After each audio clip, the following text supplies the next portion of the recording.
अब वैसे तो दोस्तों आप मटर पनीर, आलू मटर तो खाते ही हो। क्या आपने सिर्फ मटर की ये बहुत ही अमेजिंग सब्जी खाई है? ये सब्जी दोस्तों सिर्फ मटर से बनती है और सच बता रहा हूँ किसी से कम नहीं है।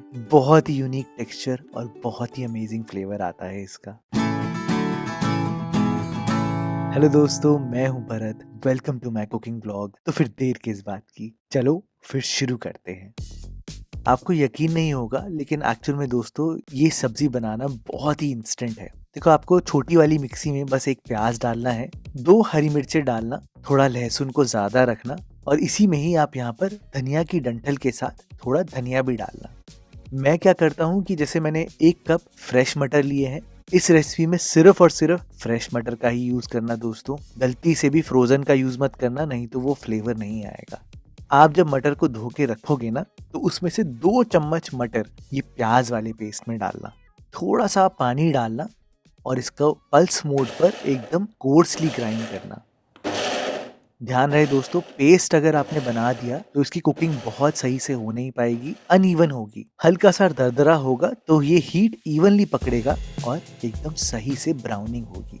मैं क्या करता हूँ कि मैं इस पेस्ट को अलग से निकाल के रख देता हूँ और फिर मिक्सी को हल्का सा साफ करके इसी मिक्सी में ही आप यहाँ पर 2 टमाटर, उसके साथ साथ अदरक यहाँ पर डालना। आपने नोटिस किया कि प्याज में अदरक नहीं डाला मैंने, टमाटर के साथ अदरक डालना।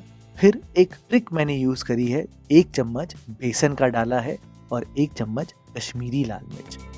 इसका जब आप एकदम फाइन पेस्ट बनाओगे ना तो फिर देखना एकदम अनोखा ही कलर आ जाएगा दोस्तों। ये जो ट्रिक यूज करी है ना, इससे आपकी जो ग्रेवी है उसका टेक्सचर एकदम रेस्टोरेंट जैसा आएगा। नो काजू, नो मगज, नो क्रीम, तब भी फ्लेवर एकदम बढ़िया आता है दोस्तों। और इसका आगे एक बहुत इंपॉर्टेंट रोल भी है, मैं अभी बताऊंगा, लेकिन सीधा चलते हैं कढ़ाई पर क्योंकि प्रिपरेशन तो यही है दोस्तों।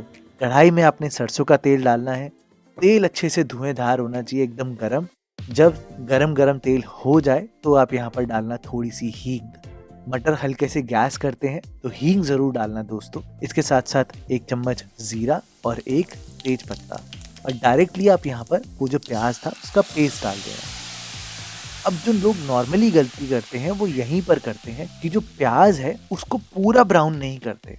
आप इस बात का ध्यान रखना दोस्तों, जो बैलेंस है इस रेसिपी का, मटर की मिठास, प्याज की मिठास, ये बहुत जरूरी है। एक बारी दोस्तों आप यहाँ पर सूंघ कर देखना, जो खुशबू होगी ना उससे ही आप समझ जाओगे कि सिर्फ मटर का फ्लेवर ही नहीं बल्कि मटर की खुशबू भी आएगी, क्योंकि आपने पेस्ट में मटर को डाला है। मेरा आपको सजेशन होगा कि मीडियम फ्लेम पर आराम से इनको 5-7 मिनट भुनना। आप खुद ही नोटिस करोगे कलर में बहुत वेरिएशन आ जाता है। आप देखो बिफोर आफ्टर, है ना। ये एक बहुत की पॉइंट है दोस्तों। जब आपका प्याज इस स्टेज पर आ जाए कि अच्छे से ब्राउन हो, वेल कुक्ड हो, तो ही आप यहाँ पर मसाले डालना। आधा चम्मच हल्दी पाउडर, 1 से 1.5 चम्मच धनिया पाउडर, 1 चम्मच लाल मिर्च पाउडर। ये स्पाइसी वाली लाल मिर्च है दोस्तों। ध्यान रहे इसको हल्का स्पाइसी बनाना ताकि चटपटा फ्लेवर एकदम बैलेंस हो जाए। मैंने मसालों को बस थोड़ी देर भुना है और फिर सीधा ही यहाँ पर वो जो टमाटर का पेस्ट था उसे डाल दिया। पानी डाल के सारा पेस्ट निकाल दिया है दोस्तों। और आपको तो पता ही है जैसे टमाटर आएंगे तो नमक तो डालना ही है।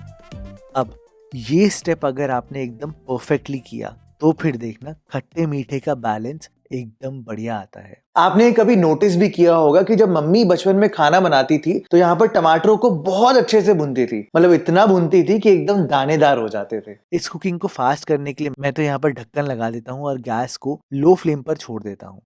5 मिनट में ही ऐसा होता है कि तेल अलग होना शुरू हो जाता है और टमाटर आधे भुन जाते हैं।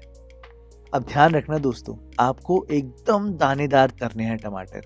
मैं यहाँ पर बहुत थोड़ी सी चीनी डालूंगा। चीनी डालने का रीजन ये है ताकि अगर आपके मटर हल्के से भी मीठे कम हुए तो वो उस चीनी से बैलेंस आउट हो जाएंगे। अब ध्यान रखना दोस्तों, यहाँ पर हमने बेसन का भी यूज किया है तो हल्का सा ये चिपक सकता है कढ़ाई में, तो आपको इसको बार बार अब स्टर करना होगा और तब तक भुनना होगा जब तक बिल्कुल ये ड्राई आउट नहीं हो जाता।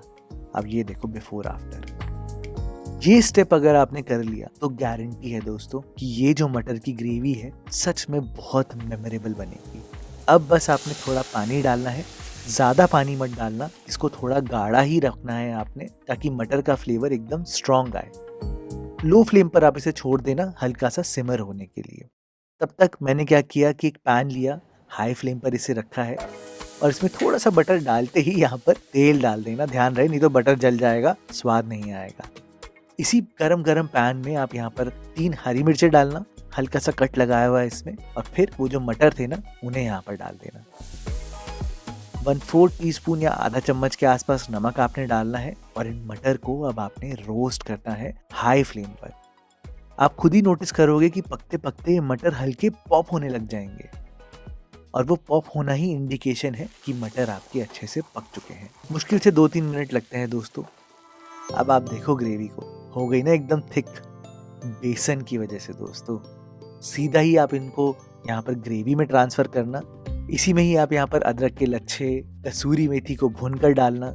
1 चम्मच मैंने गरम मसाला डाला है और थोड़ा सा मिलाकर, क्योंकि मुझे लग रहा था जल रहा है, मिलाकर मैंने यहाँ पर 1 चम्मच आमचूर का पाउडर डाला है। बहुत जरूरी है दोस्तों बैलेंसिंग के लिए, खटास, मिठास और मटर का फ्लेवर के साथ साथ थोड़ी स्पाइसीनेस।